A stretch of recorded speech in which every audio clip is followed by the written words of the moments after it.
mbokk yi salaamaaleykum ñu ngi leen di sant bu baax di leen gërëm rafetlu seen ànd ak ñun ci ITV ñeent fukki simili ak juróom moo tegu ci juróom-benn waxtu bisimilah leen ci xabaaru maraxi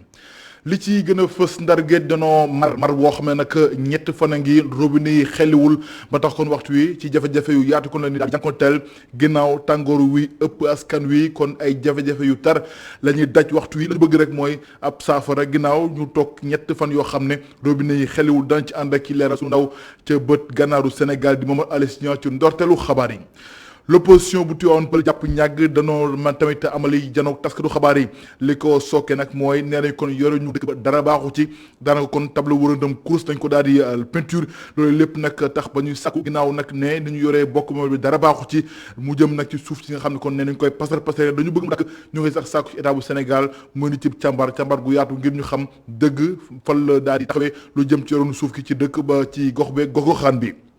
article ay bés bi ñu jagleel ko sunu naataango yu enquête quotidien ginnaaw xët boo xam ne jagleel nañ ko njiitu UMS yees gi di Ousmane Chimère Diouf moom nag ak moom ginnaaw bu mu wutoo Souleymane Teliko ci boppu kuréel woowule kon nag jàppale ni kon beneen xët mooy ubbeeku ci kuréel bi ëmb magistrat ci Sénégal daañu ci ànd ak ci njeextalu xabaar yeeg El Hadj Malick Cissé mbokk yi loolu moo gën a fës ci xëtub xabaar yi nee skis bu jàlla andi nañu ci faram fàccee.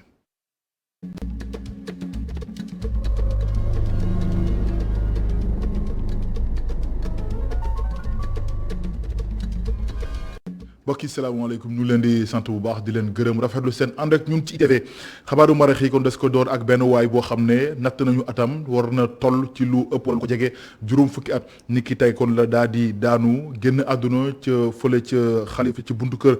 makkaanu xalif général bu Thiénaba loolee nag ni ki sànq la ci takkusaan si ginnaaw nag moom bi muy indee ñëwee kon indi njaalam ak patron yi nga xam ne kon moom la àndaloon waa ji nag chauffeur la dinañ ci dikkaat nu mu gën a yaatoo ak sunu ndaw ca diwaanu Thiès kaay bi dëkk ñaari gaar Isidore Alexandre Sène xam nga ne tamit njiitu réew Macky Sall tey ji nag ginnaaw génnu àdduna ñaari xalif yi mu jëm bu Njaasaan ak bu Layeen ginnaaw seen génnu àdduna moom njiitu réew mi Macky Sall kon dem na fa ngir yóbbul njaalam waaye njaalul askanu Sénégal gépp loolee nga xam ne mooy xew bi du ñàkk kon dina ci dikkaat nu mu gën a yaatoo ak sunu ndaw Isidore Alexandre Sène mi tewee ndaje mi. mbas mi ak tolluwaayam ci Sénégal ni ki tey lu toll nag ci fukk ak juróom-ñaari nit ñoo ñàkk seen bakkan ci mbas mi yóbbu lim gi ba junni ak juróomi téeméer ak juróom-ñett fukk ak juróom-ñaari nit yoo xam ne faatu nañ ci bi mbas mi duggee Sénégal ak tey ji ni ki tey lu toll ci ñaari téeméer ak juróom-ñett fukk ak juróom-ñetti nit ñoo am yees woppi Covid 19 bokk na ci ñoom xam ne juróom-ñett yoo xamante ni ay cas contact lañu ñaari téeméer ak juróom fukk yoo xam ni cas communautaire lañu ni ki tey kon ñeenti téeméer ak juróomi nit jot nañu wér ci mbas mi juróom fukk ak juróom-ñeent nekk sowtaas du toll nekk ci fukk ak juróomi junni ak ñetti téeméer ak juróom-ñaar fukk ak juróom-benn nit ñoo nekk ci traitement ñàkk wi di wéy ba tey ci askan wi 1 million ak juróom-ñeent fukk ak 1 million ak juróom-ñeent fukk ak juróomi junni nit ak juróom-ñetti téeméer ak ñeent fukk ak ñeent juróom ñoo jot a ñàkku ci mbasum Covid 19 bi. xeex mbasum Covid 19 bi nag ba tey gaa yi ngi ci ngir rek mu génn ci réewum Sénégal ni ko tey kon ak ñi nga xamante ne ni ñoom ñooy commune bu Fann Point E Amitié ci njiitalu lii nga xam ne kon moom mooy ab société la di yëngu ci wàllu immobilier di Bouna Kanté ñoom nag amal nañu ab pompe waaye tamit fexe ba ñaax askan wi ci lu jëm ci xeex wàllu mbas mi ci Sénégal loolee nag nekk mbir moo xamante ni ñu ngi ko daal di amale seen lëkkaleeg waa service d'hygiène ngir bëgg rek askan wi jël xeex mbas bi def ko seen yëfu bopp waaye tamit fexe ba pompe dëkk bi yëpp fii ci Fann Point E Amitié ngir rek askan wi mën a mucc ci mbas mi loolee nag nekk mbir moo xamante ne ñëpp ñi nga xam ne ñu ngi yeewoo fii ci commune bi dañ ko daal di rafetlu reportage Abdourahmane Ly. gannaaw bu ñu testé jumtukaay yu ñuy jëfandikoo ngir doxal liggéey bi ñu ngi def ay réglage lépp yemb na léegi agent wu service d'hygiène yi noppi nañu ngir tàmbali liggéey wi maanaam labal fépp ci biir commune bi di Fann Amitié Point E fu ñu jiitoo di daara bi ñu tuddee Cheikh Ahmadou Mbacké Gaynde Fatma muy mbiru secrétaire général de la compagnie générale immobilière du Sahel initié sous-préfet de Dakar Plateau di ko rafetlu. effectivement moo nekk loo xamante ne initiative bu rafet la mobiliser service d'hygiène mobiliser population yi pour que ensemble ñu xeex mbas mi ku nekk xam na tey mbas mi fu xeex bi toll tey ak tey li ñàkk ci doomu aadama képp koo xamante ne infecté wu la rek affecté na la parce que ku nekk am na koo xam koo ñàkk ku la jege wala ku mu daaneel mu tàddeel la loolu tey mooy yàq suñu tissu social yàq tissu économique comme Sénégal boobu léegi ñu ngi lancé ci dynamique boobu boo amee ay bonne volonté yu jàpp ci loolu dañuy jàppale chef de l'État donc ci xeex mbas mi loolu dañ koy rafetlu. muy virus woo nga xamante ni mu ngi wéy di faat ay nit ci àdduna gi Bouna Kanté fas na yéene jox askan bi benn produit woo nga xamante ni njëriñ li naatable wu ko mu ni muy produit woo nga xamante ni mën nañu ko jëfandikoo ci bërëb yu ñuy seetlu teewaayu ay nit yu bëri. produit bi comme ni ma ko waxee tout à l'heure donc non seulement foo ko def day rey virus corona bi mais en même temps day actif pendant 30 jours c'est-à-dire pendant 30 jours foo def produit bi defe naa virus bi du fa mën taxaw. fu ci topp di bërëbu fajukaay bii di Gaspard Camara fépp lañu dugg bureau yi couloir yeeg fi nga xamante ni fa la ñuy fajee ñi tawata muy mbir wa nga xamante ni ñi fi liggéeyee rafetlu nañu ko. initiative bu ñuy rafetlu la nañ ko gisee ni ñu ngi ci pleine pandémie surtout troisième vague bi ñu nekk nga xam ne sonal na ñëpp donc bépp solution bu ñu mën a am pour xeex ko ci wàllu prévention dañ koy jël. muy ñaax askan week laabal yenn bërëb yi nga xamante ni nar na def ñaari bés fa suñu yéene bàyyi fenn école yi morgue yi jàkk yeeg yeneen bërëb yoo nga xamante ni mënuñu ci xalaat nit ci dajaloo fa. Abdourahmane Ly jërëjëf ñu waxtaanee ab ndaje woo xam ne ñetti kàngam wala ñetti kilifa ci Sénégal ñoo ko sekk bokk na ci jëwriñ gu ñu dénk wàllub pàcc mi Abdoulaye Diouf Sarr ak naataangoom bi ñu dénk wàllu économie ak plan naka noonu tamit FONSIS seen jubluwaay mooy fexe ba samp hôpital niveau 2 ca dëkk bu tedd ba Tivaouane ko defee lépp lu jëm ci wàllu pàcc mën a ñoŋ ci askan wi ñoom tamit jàpp na ni kon loolee dafa daal di kon nekk loo xamante ne ni sàkkuteef la woon te nag saa wu anto mën na nekk loo xam ne mën na yembal bëgg-bëgg askan wi jëm ci wàllu pàcc ñu ci leeral ak Abou Teddy Sow Souleymane Diallo. fii ci ministère bi yore wàllu wér-gu-yaram kilifa gi feggo ak jëwrin bi yore wàllum koom-koom ak coopération xaatim nañu ab déggoo ak ki nga xam ne moom la ñu dénk FONSIS ngir yokk mëninu hôpital Abdou Aziz Dabakh bu Tivaouane jëwrin bi yore wàllu wér-gu-yaram Abdoulaye Diouf Sarr di si indi ay leeral. dañoo daje tey pour que ñu signer ak FONSIS benn convention boo xamante ne pour taxawal hôpitalu Tivaouane am na hôpitaux yu ñu réalisé ma man si lim bu Kaffrine man si lim bu Sédhiou man si lim bu Kédougou man si lim aussi bu Touba tey nag ñu signé benn MOU boo xamante ne FONSIS day taxaw pour que ñu réaliser hôpital bu Tivaouane nekk dëkk bu mag boo xamante ne hôpital bi dana ko gën a renforcer pour que prise en charge yépp ci wàllu santé mu bañ a génn département bi. noonee tam la ko directeur général bu FONSIS gisee. ñi ngi am mbégte ci li ngeen ñu may ñu mën a contribuer relever plateau technique bi ci dëkk ak département bu mel ni Tivaouane. bu ñu ko réeree li ñuy wax agglomération mooy suba Thiès Mbour ak Dakar dañoo nar a collé te Tivaouane mooy nekk point d'entrée nord bi.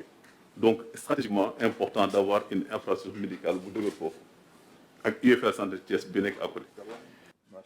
naka noonu jëwriñ bi yore mbirum koom ginnaaw bi mu rafetloo lëkkaloo gi ñaax na FONSIS si mu baral liggéey bi. lii mooy troisième partenariat diggante ministère de la santé et de l'action sociale ak waa FONSIS ñu ngi ñaaxtu waa FONSIS pour que projet bi ñu exécuter ko. comme ni ñu koy waxee ci mode nabar ndax ci gàmmu bi di ñëw ñu mun a def pose première pierre mooy teg xeer bu njëkk ndax hôpital bi tam mun a pare aussi ci nu mu gën a gaawee. si loolu kilifa yi xaatim projet bi dogu nañu si taxawal hôpital boobu si nu mu gën a gaawee. di ko jaajëfal Abou Teddy Sow maa leen koy junj ci ndorteelu xabaar yi ñu dem ci bët gànnaaru Sénégal foofee nag askan wi ñett fan ngi ndox yi xelliwul ci robinet yi suuf leen kon ci jafe-jafe gu tar ndax nee nañu kon ginnaaw ñàkku ndox wi mar gi ak tamit tàngoor wi doon jafe-jafe seen kaw loolu lépp nag tax ñu yëg seen baat bëgg bi mooy saafara ci lu mu gën a gaawee moom Alice Niang. Ndar dafa mar askan wi yeewoo ci dëkk bi jafe-jafe yu tar la ñuy jànkoonteel pour am ndox jamono ji nga xamante ni tàngaay bi foo ko natt weesu na ko ci quartier yu bare ci biir dëkk bi pour ñuy gis ndox nekk na jafe-jafe. bëgg sangu dem àjjuma amuñu ndox ñetti fanu yàlla amuñu lu nu naan amuñu lu nu sangoo naan sax amuñu ko waxu sax naan ci bopp amuñu ko dañu bëgg ne nit ñi dee lii la ñuy wax autorité yi mais nag lu bokk ci dëkk ba bokk ci Médina Marmayal gii nga xam ne moo sos tuwaat fakal macha allah ku wàññi ko fi ñu lay indi dëkk ak armée yi soxla ndox dama naa def àjjuma ju jot ma duy ñaari bidon ci sama doole man fay ka ndox yóbbu ko fii ci armée yi tey moom fa jaaree aw ma ndox daf ma métti lool waaw dama naan xañ sama bopp ndox man yóbbu fa ndox. ci société bi nga xamante ni ñooy séddale ndox mi li ñu xamle moo di li ko waral moo di ab panne boo xamante ni ci ay travaux la jógee. li xew moom mooy dañu nekkoon doon def ay travaux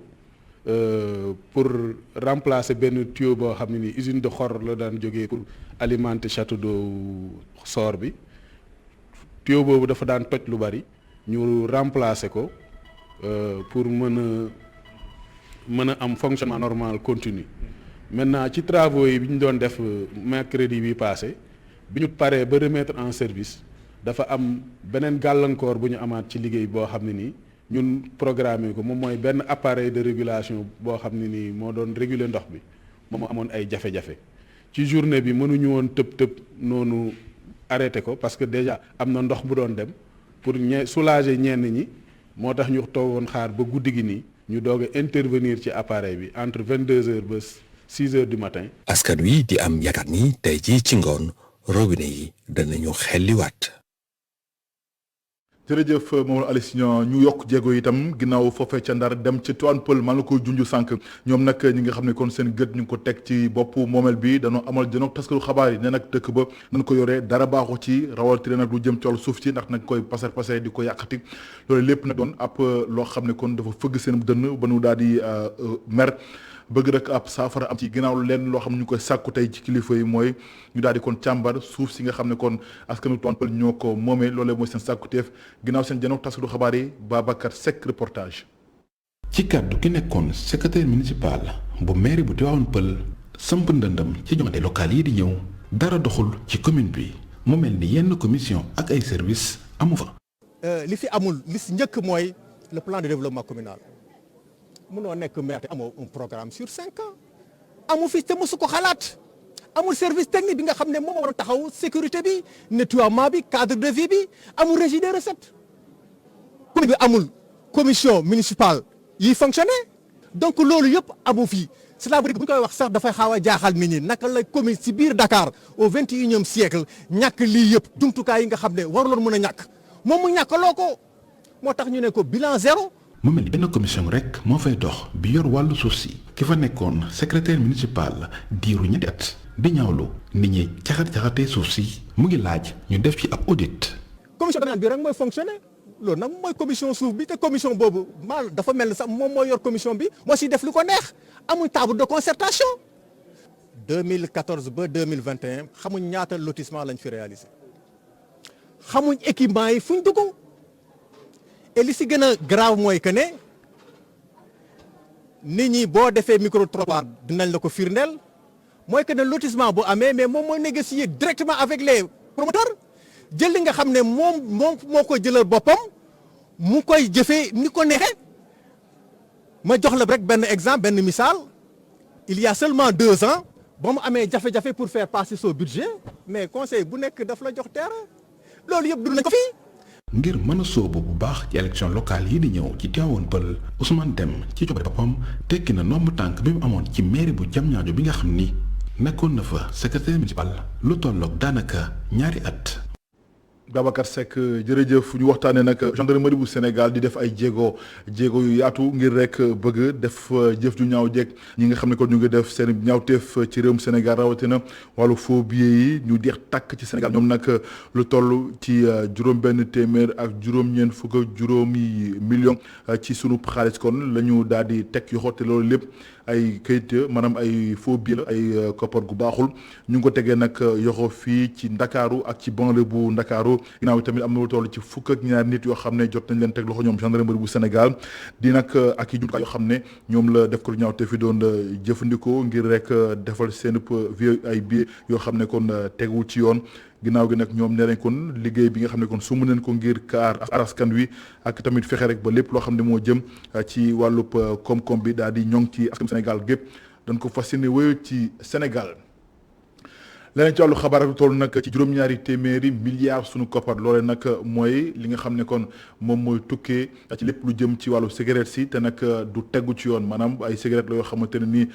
méngoowul ak yoon loolee nag ci Afrique gépp lañ ko daal di xayma kon nag dañ koy ñàkk ginnaaw nag moo génnee ci ndaje boo xamante ne amoon na ci diwaanub Saly consortium pour la recherche économique et sociale ñoo ko daal di amoon ñu dippee leen CRES ginnaaw nag sàkkuteef gi mooy fexe ñu mën a indi ab lépp loo xamante ne kon jëm na ci wàllu fisc yi ñu daal di ko yaatal yamale tamit bu yaatu am ci ba nga xam ne kon dootul amati leen loo xamante ni daal day génn ci gaal gi rawatina ko ci réew yi sekk CEDEAO loolee nag mooy ab conférence boo xamante ne kon amal nañ ko ci diwaanub Saly ci teewaayu jëwriñ gu ñu dénk wàllub koom gi ak lépp li nga xamante ne ni wàllu finance ci Sénégal ñoom tamit nee nañu kon la ñu bëgg rek mooy fexe yoonal gu yaatu am ci lépp loo xamante ni moo jëm ci jumtukaay yi nga xam ne moo jëm ci cigarette sec li ci aajo ñu teewlu kenn ki nga xamante ni kon moo teewal ministère bi ñu dénk wàllu finance ci ndaje boobu di docteur Abdoulaye Gningue ay kàddoom ci micro Mountaga Kane. te bi ñu defee xayma aussi gis nañu ni li nga xamante ni moom la tabac di coûter fii ci réew mi maanaam soo xoolee ci feew yi mu tëral soo xoolee aussi ci liggéey yu muy yàq ay milliards yu bare yoo xam ne ñoo ngi koy perte at mu nekk ndax tabac au moins juróom-ñetti millions nit at mu nekk ñoo ngi dee ndax pon te soo xoolee juróom-ñetti millions yooyu yi ci ëpp réew yu mel na réew Afrique de l'Ouest lañu nekk lañu gën a bare ndaxte soo demee ci réew yu développé yi ñoom ñoo ngi commencé di bàyyi tox ñoo ngi wàññi ñiy tox ñoo ngi wàññi li ñuy tox te ndax foofu at mu nekk ñu yokk prix yi ba nga xamante ni léegi lu fa càll fu mel na France seen paquet cigarette mën na nekk léegi soo ko xoolee mi ngi nekk ci 7000 francs alors que ñun paquet cigarette fii ay 600 francs kii yooyu. yegsi nañu ci pàcc gu mujj ci xabaar yi di article ay bés bi ni mu leen ko junjee ci ndorteelu xabaar yi ñu déglu ko njiit lu yees yu union des magistrats bu Sénégal maanaam kuréel la woo xam ne moo ëmb képp kuy magistrat yi Sénégal seen njiit lu yees yi nag di Ousmane Chimère Diouf Fouta fa Souleymane Teliko ginnaaw assemblée générale bi ñu amal sunu naataango yu enquête jagleel xët wu yaatu ne nag kon ginnaaw moom bi nga xam ne moo jiite chambre cour d'appel bu Ndakaaru ginnaaw nag la nga xam ne kon mooy ay jéegoom ngir mu ñoŋ ci réew mi mooy indépendance de la justice yoon moom boppam ginnaaw gi nag ak ni ñu ko sampee kon ci bopp kuréel wi amas nañu yaakaar ne kon beneen xët mu ubbeeku ci kuréel gi ëmb magistrat yu Sénégal El Hadj Malick Cissé ñu ànd ci moom ak Bara Sow reportage.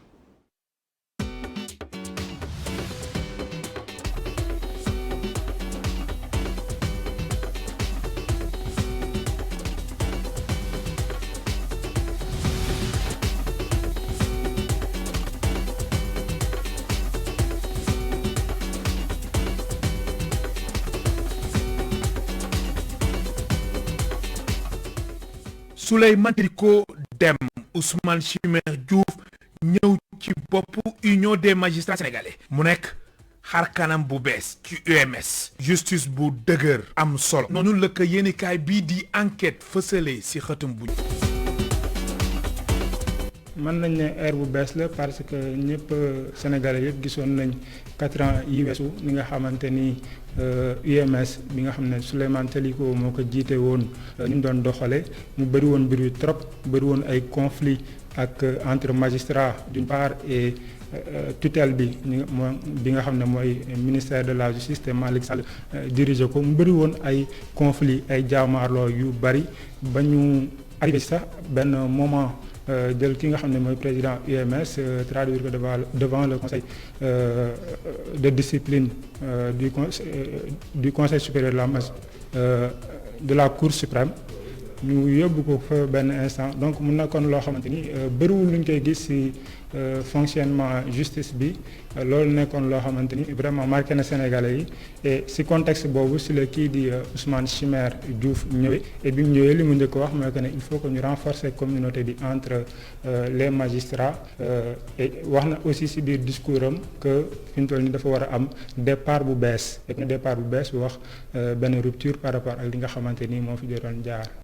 Ousmane Chimère Diouf président ca première chambre criminelle bu cour d'appel bu Ndakaaru boobule magistrat def na classe yëpp maanaam jaar-jaaram kenn du ka natable njiitu UMS yoroon na sax ay dossiers yu mag a mag yi nga xamante ni xaw na yëngal république bi. magistrat bu mag parce que depuis 1991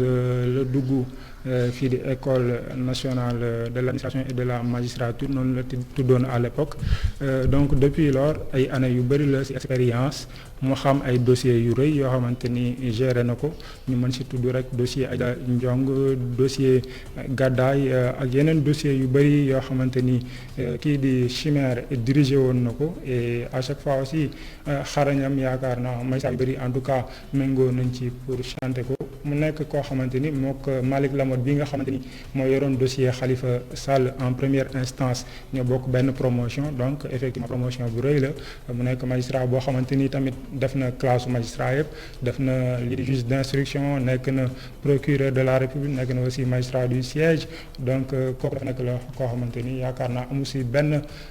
pàcc si justice bi boo xam ne war na ko mën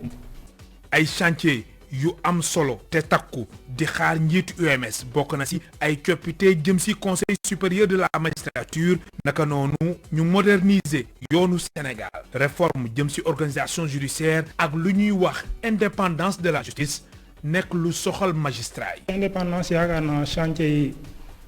tijji nañ ko yàgg na depuis 2017. liñ ci wax bëri na lool kii lii di UMS organisé nañ ci ay colloques yu bëri di ci wax président de la République ci boppam créé woon nañ benn commission pour ñu xalaat commission de modernisation de la justice bi nga xam ne Isaac Yankhoba Ndiaye moo ko dirigé woon ñooñu tamit xalaat ci tënk lépp ci ay këyit jox ko président de la République mais depuis lors yaakaaruñ ne am na ci ay jéego yu rëy d'ailleurs kii di président Téliko bi nga xamante ni war na départ wax na ne effectivement ci côté boobu amul ay avancées yu rëy et même bu dee ci pratique bi am na quand même quelques efforts yoo xam ne def nañ ko mais ci côté législation bi bëriwul loo xamante ni changé na ci mu nekk loo xamante ni yaakaar na dina poser waat aussi sur la table pour bureau bi nga xam ne mooy soxna te Chimère Diouf jiite ko. njir gu bees bu union des magistrats sénégalais yamul foofu mu dafa jot ñu fexe ba boole magistrats yi ñoom ñëpp ñu nekk benn. réforme yi nga xamante ni moom lañ ëppoon li ñuy wax mooy soppi doxalinu conseil supérieur de la magistrature bi nga xamante ni moom mooy décider par rapport ak avancement magistrat yi mu nekk combat boo xamante ni UMS joué na ci rôle bu am solo et malheureusement avancement amu ci ñi ngi yaakaar que ne duñu bàyyi combat boobu magistrat yi il faut que ñu rappeler ko bureau bi fi génn li nga xamante ni moom la ñu xeex lenn la def de sorte que promotion magistrat yi du dépendre ci benn nit du dépendre seulement sur l'exécutif dina am ay critères objectifs yoo xamante ni mérite ci la ñuy basé wu pour def promotion magistrat yi chantier yu bees yi bokk na ci par exemple jubalewaat magistrat yi parce que effectivement on s'est rendu compte que avec bureau bii fii jàll on a eu l'impression que am na ñaari bloc magistrat ñenn ñi dañuy faral di wax ne entre jeune ak ancien man dama ne par exemple fossé boobu c'est surtout entre magistrats yi nga xamante ni ñoom la ñuy wax ne dañ jege système bi dañ jege nguur gi ñoom ñooy am yenn privilèges yi ak magistrats yi nga xamante ni dañ leen fàtte nguur gi man ma tudd leen les oubliés du système ñooñu tamit voilà ñu nekk ñoo xam ne gisuñu seen bopp ci affaire bi ni muy doxee. ñu tabb ko mu am lu ëpp ñaari téeméer ak juróom-ñeent fukki xob sama naataango bu journal enquête ni Ousmane Chimère Diouf mayul dara kum doon jàmmaar loolu di Abdou Khari Diop nekkoon secrétaire général bu bureau bi nga xamante ni moom la Souleymane Téliko jiite woon.